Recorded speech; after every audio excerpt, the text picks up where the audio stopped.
but meat addiction is not healthy in any way.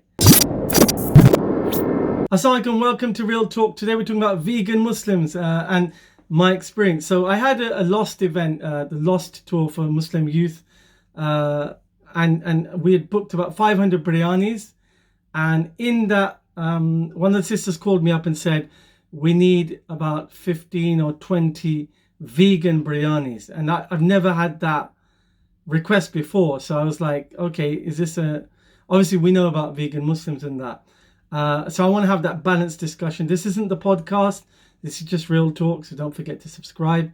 But I want to talk about some of the things that I've seen. So we ordered the vegan biryanis for those that want that. It was probably less than 15 actually. It's just a handful of people that wanted them. But anyway, what does Islam say about veganism and what should we be doing? Now, we have the other, so I think we're moving into a world of polar opposites, extremes. You got either one thing or the other. You know, either we've got people, Muslims, who can't eat anything without meat in it. So every meal, every dish, everything they eat has to be meat, you know, and they're addicted to meat. And we know in Islam that's not a good thing. I'm not going to go into narrations about that. I'm going to make a full podcast about that. But meat addiction is not healthy in any way. Now, there's people who can't, I've been to restaurants where, you know, the whole menu, and I'm talking about halal restaurants run by Muslims, the whole menu, there's nothing vegetarian. There's nothing at all. You know, it's all meat, chicken, lamb, mutton, whatever. So there's that side, and then there's those that are becoming vegan. And a lot of the Muslim vegans are becoming vegan for ethical reasons. There's lots and lots of animal cruelty to billions of animals a year. And I don't know why no one talks about this. And that's probably one of the reactions of why a lot of youth are becoming Muslim vegans, is because they don't see anybody talking about it. They don't see any fatwas on it. They don't see any scholars talking about it. So they just use it their own logic, and they come to a conclusion that meat is cruel. Halal meat is also cruel. Any cruelty to animals. Now there's a lot of dynamics to this. There's lots of different ways of looking at this and viewpoints, but animal cruelty itself is an issue in Islam. Absolutely, there's people going to the hellfire for being cruel to animals, and this is mass extermination for human consumption and greed. We eat too much, and we eat too much meat as well. But so there's people using that kind of logic. Now, what should we be doing? One thing for sure is we shouldn't be consuming crazy amounts of meat, and we also do not have to be vegan, and it's not the natural way. And let me give you proof of that, even from a human perspective. Some of the biggest vloggers and bloggers, vegan bloggers, vloggers, who've got millions of followers, have admitted secretly to eating meat. And my take on it is this, that when you go against the nature of how Allah, our creator, made our body, then we will end up breaking that rule eventually. So our body will desire meat at some point.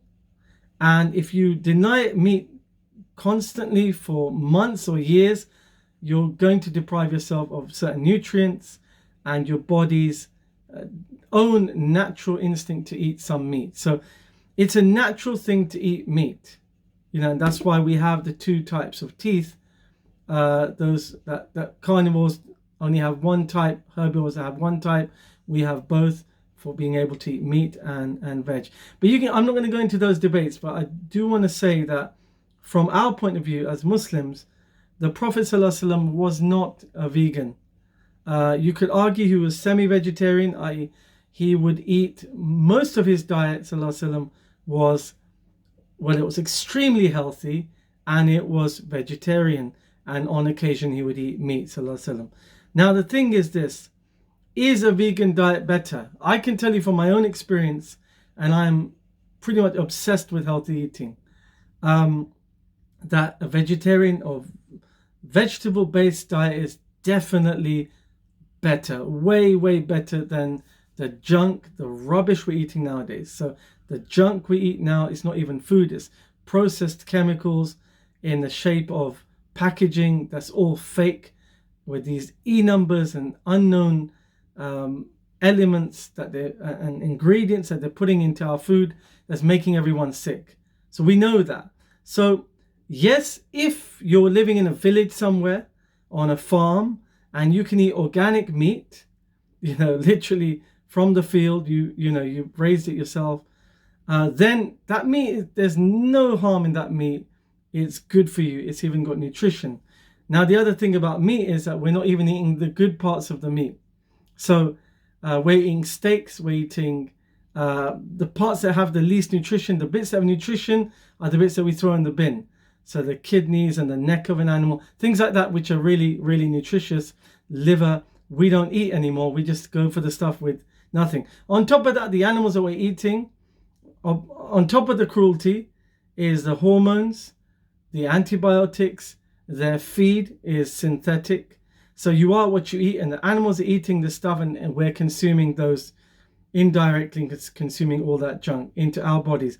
That's why meat today is bad for you. But if you can get pure meat, but it is expensive.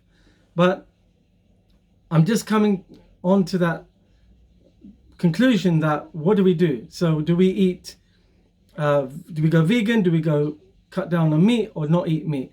I personally eat a little bit of meat, but I mostly try to eat a plant-based diet. Now, you don't have to do that, but it definitely helps. Now, then the question comes, well, plants are also sprayed with pesticides. My experience and my research, despite that, if you wash the vegetables and fruits, your body just functions better, you feel better, you have more energy, you feel amazing. So the argument for going vegan, I don't agree with. Vegetarian, to some extent, I definitely agree with. I've lived that myself, and I've seen the difference in eating processed junk and eating pure food. And the Quranic order is to eat pure, tayyib. I keep saying that. Allah doesn't say just eat halal. Allah says eat halal and pure. And we forget the second bit. I don't know why we forget that. So the vegan thing, I understand there's ethical arguments for it, but on a natural from a natural point of view, and from the point of view of our own deen and our way of life, we shouldn't completely be cutting off meat. And we also don't want to go the other way and just be obsessed with it. So that's my take on it, but I will do a full podcast with all the science, the research and everything. So don't forget to subscribe, and I'll see you next time on Dr. Dean's Real Talk. Assalamu alaikum.